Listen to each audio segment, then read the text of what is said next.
Hey, let me ask you something. How do you feel about following instructions? When you get something new, do you carefully read the instruction manual or do you try to figure it out as you go? Maybe you're like, who even needs instructions? Or maybe you're the type who glances at them but still kind of just wings it anyways. Like maybe it was that time that your science teacher had all sorts of instructions for the science experiment, but you rushed through it and you ignored those, and then it started a chemical reaction that you weren't expecting. Of course, you didn't do it on purpose, but there was still a pretty messy consequence. I guess that's why they have all that safety equipment, right? Like, you know how it works. Look, here's the deal. Tossing the instructions aside is a very normal human experience. And honestly, there's no judgment here because I get it. Sometimes it feels like following the instructions is more of a hassle than just figuring things out on your own. This happens to me almost every time I put something together, especially anything with drawers. Drawers are my worst nightmare. Sure, I'll glance at the instructions, but they're just pictures without words anyway. So like, how helpful can that even be? But then, after way too much blood, sweat, and tears, I step back from my newly assembled dresser and I stare at it with pride. Like, this thing, it's beautiful. Until I try to install the drawers. See, apparently it matters what side you put the tracks on for the drawers. They work a specific way, like anybody other than me probably would have guessed. But since I like to wing it sometimes, I put those suckers on there the way that I thought looked right, and I just kind of hope for the best. That's what I do. Unfortunately, the best wasn't good enough in this situation. See, when you install drawer tracks the wrong way, you don't get a drawer. Here's the thing. Instructions are there for a reason. I've learned that the hard way. They're meant to help us build things the right way, whether it's a piece of furniture, a science experiment, or something bigger like your life. Now let's think about this for a second. How many times have you come across something that could make your life better, but you didn't follow through? Maybe you saved a TikTok video of a new recipe, but you never tried it. Or maybe you found a workout routine, you did it for one day and never touched it again. I've also done that one. Maybe you even read a self-help book and felt inspired, but never put any of the advice into practice. Why do we do that? Well, we get all this good information, but we don't use it. It's like we're collecting tools, but never building anything with those tools. And here's the question that I want us to consider today. Does having that information help us if we don't put it into action? Look, we all seek advice, tutorials, guidance, because deep down, we want to build something meaningful with our lives. Whether we're trying to get healthier, improve our relationships, or figure out how to navigate life's challenges, we're searching for ways to improve. But the question is, does any of it work? I'm not asking which self-help advice is good or what recipes are worth making or what workout routine will actually give you muscles. I'm actually talking about something else. I'm asking, how do we actually build a good life? Does a good life look like the ones on Instagram, TikTok, or Pinterest? How do we build a good life that is more than a curated social media feed or a vision board? Well, in this series, we're experimenting with living nobly. All that means is that we're talking about what it means to be people of integrity in our everyday lives. The formula we're following is pretty simple. Integrity equals authenticity plus good character. My question for you is this: what if living with integrity can actually help us build a great life? The good news is that Jesus actually kind of answers these questions in one of his more famous teachings. It's called the Sermon on the Mount. In it, he gave a lot of practical advice about what it looks like to follow him and grow in our relationship with God. In fact, one of his disciples, which just means one of his closest friends and followers, this guy named Matthew, he actually wrote down what Jesus said. The sermon is 2 whole chapters in the book of Matthew, and it contains some teachings that were probably pretty mind-blowing for his audience, especially 2,000 years ago. See, Jesus said things like, "Blessed are the merciful, for they shall receive mercy. You are the salt of the earth. If your right hand causes you to sin, cut it off and throw it away. Do not be anxious about your life. And love your enemies." Okay, now, obviously, some of these teachings were hyperbole or exaggeration. I mean, you definitely shouldn't cut off your hand, like just to be clear. But the teachings were still mind-blowing to his audience. And that's not surprising, right? I mean, loving your enemies is not exactly an easy thing to do, or what we typically are taught to do.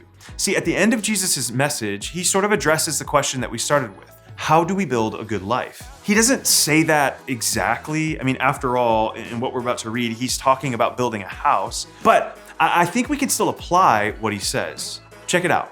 Jesus says, "Therefore, everyone who hears these words of mine and puts them into practice is like a wise man who built his house on the rock. The rain came down, the streams rose, and the winds blew and beat against that house. Yet it did not fall, because it had its foundation on the rock. But everyone who hears these words of mine and does not put them into practice is like a foolish man who built his house on sand. The rain came down, the streams rose, and the winds blew and beat against that house, and it fell with a great crash. So what's Jesus saying? Well, first, if we're looking for how to build a good life, we need to start with his words. Now, when I say build a good life, I'm not talking about a life where you get everything you want or everything goes perfectly. Building a good life is about honoring God, building healthy relationships, making a difference, and living authentically as the person that God created you to be. And Jesus says that hearing his words and putting them into practice is like building a house on the rock.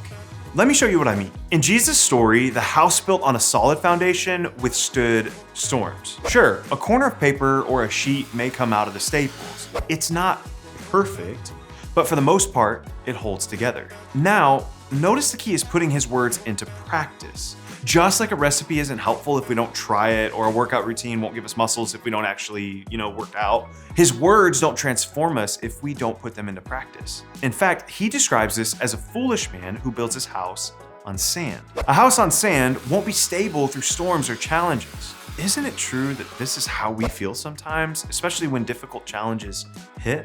We feel like we're scattered all over the place. Jesus is saying, hey, there is a way that you can hold on in times like this. It's not perfect, but it's much better. He's also saying that there's a difference between knowing something and doing something with it. If we hear his teachings and put them into practice, it's like building our lives on solid rock. It doesn't mean that life will be easy. There will be storms, challenges, and struggles, but the foundation we've built will hold strong. It's all about the foundation. In this series, we've talked about how integrity equals authenticity plus good character. When we practice the words of Jesus, we exhibit good character. We build our lives on a solid foundation. In fact, another way to say it is that integrity follows what Jesus said is best. Now, the Sermon on the Mount is an incredible place to begin to learn Jesus' teachings and to start putting them into practice. But when it comes to what Jesus said is most important, we can look at another conversation that Matthew records. Check this out. Jesus says, "Love the Lord your God with all your heart and with all your soul and with all your mind. This is the first and greatest commandment. And the second is like it. Love your neighbor as yourself. All the law and the prophets hang on these two commandments." Okay, did you catch it?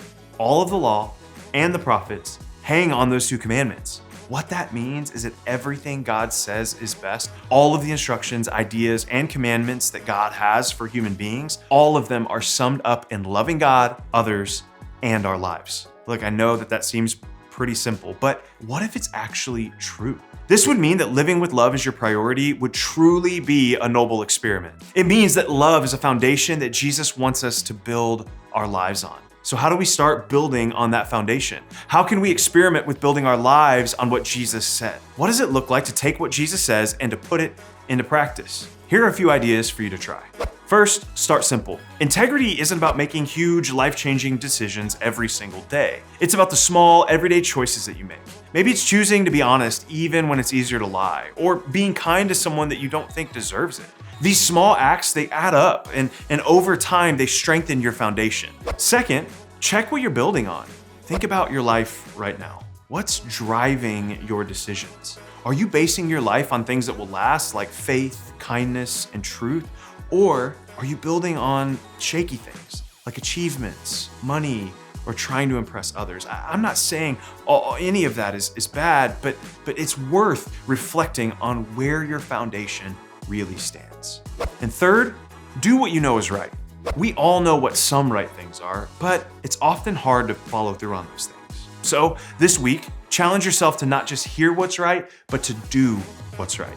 It could be something small like showing kindness to someone who isn't kind to you, or making time to pray and connect with God. Living out what Jesus teaches isn't about being perfect. It's about making consistent choices based on what Jesus said matters most. It's doing your best to love God and love your neighbor. That may look like talking to your friends about faith or volunteering at a food bank. It can also just look like talking to God on your way to school and trying to honor God through how you treat your classmates. The good news is that God is with you and can guide you as you practice what Jesus says is best. When you do that, you build your life on a foundation that won't crumble when the storms hit. When you face big life decisions or big obstacles, you'll have a foundation of faith and you will have built habits of living with integrity so that you can stay true to what's best.